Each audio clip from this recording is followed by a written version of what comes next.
మా డాడీ వాళ్ళ యూత్ అయితే సీతారాముల కళ్యాణాన్ని చాలా బాగా జరిపించారు. మార్నింగ్ ఏమో మా ఊర్లో టెంపుల్ కి వెళ్ళడం వల్ల ఇక్కడ కళ్యాణానికి వెళ్ళడం అవ్వలేదు. అందుకే ఇంక ఈవినింగ్ అనుపు టైం కి అయితే వచ్చాను. వచ్చి చూస్తే విగ్రహాలు అయితే ఎంత కలగా ఉన్నాయో అసలు నాకైతే చాలా మంచిగా అనిపించింది. ఇంకా చూడండి మా సిరికి మా బాబాయ్ ఎంత బాగా గీసారో బాణం. ఇంకా మామూని రౌండ్ అప్ చేసేసి ఈ ముగ్గురు మరదలు కూడా ఒకరి మీద ఒకరు చాడి చెప్పేసి వాడిని ఫుల్ గా కన్ఫ్యూజ్ చేస్తున్నారు అనమాట. వాడికేమో ఎవరిని సపోర్ట్ చేయాలో తెలియక అటు ఇటు చూస్తున్నాడు. ఇంకా మా సంతు కూడా వచ్చింది అనుపు దగ్గరికి వెళ్ళడానికి. ఇంకా మా బాబాయ్ అయితే ఇన్షర్ట్ చేసుకుని ఎంత మంచిగా రెడీ అయిపోయారో చూసారా అనుపుకి. రాముల వారి బొమ్మ మా చెల్లికి వాళ్ళ ఫ్రెండ్స్ గిఫ్ట్ చేశారు అరకులో. ఇంకా దానికి కూడా బొట్లు పెట్టేసింది ఈ రోజు. మా ప్రతిగ్గాడైతే ఇట్లా తీన్మార్ వేయడానికి మార్నింగ్ నుండి వెయిటింగ్ అంట. అమ్మని అడుగుతూనే ఉన్నాడంట ఎప్పుడు స్టార్ట్ చేస్తారని చెప్పి. ఇంకా డప్పులు స్టార్ట్ చేయగానే వీడు కూడా స్టార్ట్ చేసేసాడు.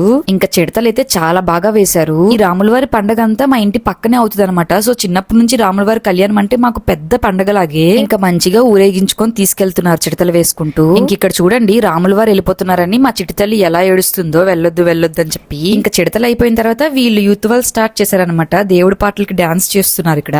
ఇంకా ఫైనల్లీ శ్రీరామ నవమి అయితే ఇలా కంప్లీట్ అయిపోయింది. మళ్ళీ నెక్స్ట్ వ్లాగ్ లో కలుద్దాము. సరే మరి టాటా.